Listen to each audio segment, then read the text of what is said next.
Hello friends, मैं प्रवीण कुमार। मैं आप लोगों का चैनल में आपको स्वागत करता हूं। देखिए दोस्तों, आज जो है कॉमेडी विथ रीड करेंगे, यानी स्टडी करेंगे। कॉमेडी के साथ ही याद करेंगे। इसे किस प्रकार से याद होगा वो आज देखना है। ठीक है दोस्तों। और ये पीएच मान है। इस पीएच मान से एक नंबर एकदम फिक्स है, और मैं जो आगे बताने जा रहा हूं उससे भी एक नंबर फिक्स है। यानी कि इस वीडियो से आप लोगों को 2 नंबर आने वाला है, एकदम पक्का आने वाला है 2 नंबर। तो आप लोग पूरा देखें, या 10th के हो, या ऑल कॉम्पिटिटिव एग्जाम का हो, या 12th का हो, लेकिन पूरा देखें। पक्का एग्जाम में 2 नंबर का इससे आता है। तो देखिए, सबसे पहले नंबर हम लोग इस प्रकार से जो है स्केल बना लेते हैं। और ये जो बीच में जो है ये 7 है, और यही जो है सभी का मेन है। ये ध्रुव मानिए इसको। यहां से इधर गए तो घटा, इधर गए तो बढ़ा। बढ़ा सो क्षार, घटा सो अम्ल। बात ध्यान में रख रहे हैं। इधर घट रहा है सो क्या हो जाएगा दोस्तों, इस तरफ अम्ल हो जाएगा। क्या हो जाएगा, अम्ल। और इस तरफ भस्म हो जाएगा, यानी क्षार हो जाएगा। बात को ध्यान में रखिए, आप लोग पूरा समझ रहे हैं। तो देखिए, तो कम 7 अगर रहेगा पीएच मान तो वह उदासीन होगा। और उदासीन का एग्जाम्पल क्या हो जाएगा, शुद्ध जल या वर्षा जल। शुद्ध जल या वर्षा जल। बात को समझ रहे हैं आप लोग, शुद्ध जल या वर्षा जल। तो हम लोग पानी में नहाते हैं और क्या कहते हैं कि हम लोग शुद्ध हो गए। और शुद्ध क्या है, तो 7 है। 7 शुद्ध उदासीन, 7 शुद्ध उदासीन, एकदम याद करना है। अब हम लोग पहले अम्ल को याद कर लेते हैं। ठीक है। तो देखिए, लार जो है इसका पीएच मान होता है लार का 6.5, यानी कि 6.5। लार 6.5। तो आप लोग लार को याद रखिएगा, 6.5 होता है पीएच मान। बात समझ रहे हैं, 6.5 यानी 6.5। और दूध का जो है लार से 1 कम होता है। दूध का जो है पीएच मान लार से 1 कम होता है, 6.4। पॉइंट में कम है, 6.4। दूध का क्या है, 6.4। अब देखिए मूत्र दिन भर में मूत्र कम से कम 6 बार करना चाहिए, और इससे ज्यादा बार भी नहीं। क्योंकि समझ रहे हैं ना, इससे ज्यादा बार अगर आ भी जाता है तो समझ रहे हैं ना, जो किडनी डैमेज होता है उसको आता है। ये भी बात ध्यान में रखिए। तो मूत्र कम से कम 6 बार, इससे ज्यादा भी नहीं तो इससे कम भी नहीं।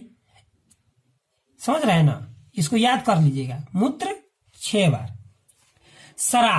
शराब है, यहां से ये तीनों को हम लोग याद करेंगे। नीसिस 2 4 8। तो देखिए, नीसीस समझ रहे हैं ना। तो नी का हो गया नींबू, तो 2.2। सिरका का हो गया 2.4। शराब का हो गया 2.8। तो 2 2 दूना 4 4 दूना 8। 2 2 दूना 4 4 दूना 8। नींबू सिरका शराब। ठीक है। अब इधर देखिए, रक्त 7 के बाद रक्त का पीएच मान, ये जो क्षार है, क्योंकि 7 से अधिक है, 7.4 है, तो रक्त का पीएच मान 7.4। और समुद्री जल का पीएच मान 8.4। बात को समझ रहे हैं, 8.4। यानी कि रक्त से 1 अधिक है पीएच मान किसका, समुद्री जल का। ठीक है। तभी तो हम लोग समुद्री जल को हम लोग जैसे मुंह में चला जाता है हम लोगों को, तो क्या कैसा लगता है, कड़वा लगता है। कैसा लगता है, कड़वा। या रक्त वो भी कड़वा लगता है, जो क्षार है। समझ रहे हैं। चलिए अब आगे हम लोग बढ़ते हैं इस ओर। क्या पढ़ना है, प्राकृतिक स्रोत और अम्ल। देखिए, सिरका या अचार, सिरका बोले या अचार बोले, उसमें एसिटिक अम्ल। और एसिटिक अम्ल को हम लोग आईपीएससी नेम में बोलते हैं इथेनोइक अम्ल।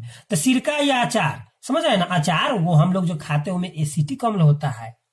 समझ रहे हैं ना, एसिटिक अम्ल को हम लोग खाते हैं और जीभ को टकाटक मारते हैं। अब संतरा में जो है सिट्रिक अम्ल पाया जाता है। संतरा में क्या पाया जाता है, सिट्रिक अम्ल। संतरा में सिट्रिक अम्ल।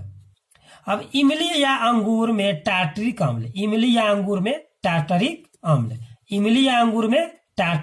अम्ल। अब टमाटर में क्या पाया जाता है, तो भाई टमाटर में ऑक्जेलिक अम्ल। इसी के कारण जो है रक्त थक्का होता है। पूछा रक्त थक्का जो होता है कौन सा अम्ल के कारण, तो ऑक्जेलिक अम्ल के कारण। कौन सा? ऑक्जेलिक अम्ल के कारण, जो टमाटर में पाया जाता है। क्या चीज में पाया जाता है दोस्तों? टमाटर में। तो चलिए अब देखिए, दही या खट्टा दूध एक ही हुआ। लैक्टिक अम्ल पाया जाता है दही या खट्टा दूध में, लैक्टिक अम्ल। ठीक है दोस्तों, तो लैक्टिक अम्ल जो है हम लोगों को थकान महसूस कराता है। लैक्टिक अम्ल जो है हम लोगों को थकान महसूस कराता है, जिससे हम लोग का खून जो है थक्का हो जाता है। जैसे हम लोग एक दिन खेल लिए और दूसरा दिन नहीं खेले, तो हमको जहां जहां पर, जैसे में समझ रहे हैं ना, जहां पर ज्यादा जोर से हम लोग एनर्जी लगाए होंगे वहां पर दर्द ज्यादा होता है। क्यों? क्योंकि रक्त जो है जम जाता है, तो यही लैक्टिक अम्ल के कारण जम जाता है। और रक्त नहीं जमता है तो उसमें हम लोग ऑक्जेलिक अम्ल का प्रयोग करते हैं। कौन सा अम्ल का? ऑक्जेलिक अम्ल का। और लैक्टिक अम्ल जो है रक्त थक्का होता है। चलिए अब नींबू यानी नारंगी, नींबू या नारंगी, सिट्रिक अम्ल। नींबू या नारंगी में सिट्रिक अम्ल पाया जाता है।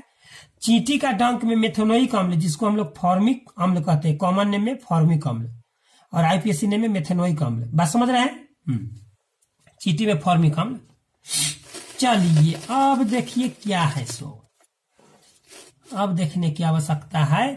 अम्लों का राजा H2SO4 है, जिसको सांद्र सल्फ्यूरिक अम्ल बोलते हैं। कुछ अम्लों की प्रबलता घटते क्रम में है। HCl मतलब हाइड्रोक्लोरिक अम्ल सबसे अधिक है। हाइड्रोजन मतलब नाइट्रिक अम्ल इसको बोलते हैं हम लोग, क्या बोलते हैं? नाइट्रिक अम्ल। तो HNO3 और H2SO4 सल्फ्यूरिक अम्ल। उसके बाद एसिटिक एसिड या इथेनोइक एसिड सबसे कम अम्लीयता है। अम्लराज, अम्लराज किसे कहते हैं? 3:2 में HCl एवं HNO3 यानी क्या हाइड्रोक्लोरिक अम्ल एवं नाइट्रिक अम्ल के अनुपात होता है। तो हाइड्रोक्लोरिक अम्ल के 3 और नाइट्रिक अम्ल के 1 अनुपात को हम लोग अम्लराज कहते हैं। ये बात आप लोग ध्यान में रखिएगा, बहुत बार पूछता है और पूछ चुका है। चलिए अब देखिए क्या है सो, बहुत मोस्ट इंपोर्टेंट है दोस्तों। आप लोग ये पूरा देखे हैं, आप लोगों को पक्का 2 नंबर आएगा। जो भस्म जल में विलय हो वह क्षार है। जो भस्म जल में विलय होगा, जिसमें जल में घुल जाएगा, वो न क्षार होगा। बात समझ रहे हैं ना? क्षार होगा। यह लाल लिटमस पेपर को, मतलब क्षार जो है या भस्म लाल लिटमस पेपर को नीला कर देता है और स्वाद में कड़वा होता है। क्षार कैसा होता है? स्वाद में कड़वा होता है। जैसे में पोटेशियम हाइड्रोक्साइड और सोडियम हाइड्रोक्साइड, KOH NOOH। अम्ल स्वाद में खट्टा होता है। यह नीला लिटमस पेपर को लाल करता है। वह लाल को नीला कर रहा था और ये अम्ल जो है नीला को लाल कर देता है। चलिए 1-2 और क्वेश्चन है, उसको हम ऐसे करके दिखा देता हूं, तो आप लोगों को दिख रहा होगा। सोडा वाटर एवं अन्य पेयजल, मतलब पेयजल मतलब पीने वाला, पेयजल मतलब पीने वाला जल, कार्बोनिक अम्ल, उसमें कार्बोनिक अम्ल पाया जाता है। क्या पाया जाता है? सोडा वाटर या पेयजल में कार्बोनिक अम्ल।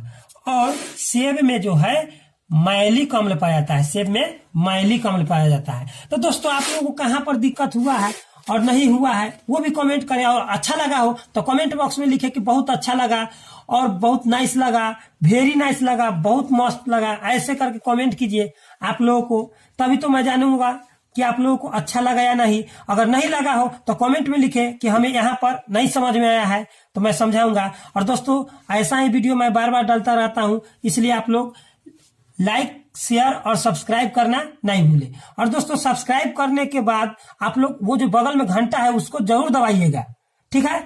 वो जो घंटा रहता है बगल में उसे अवश्य दबाइएगा। धन्यवाद।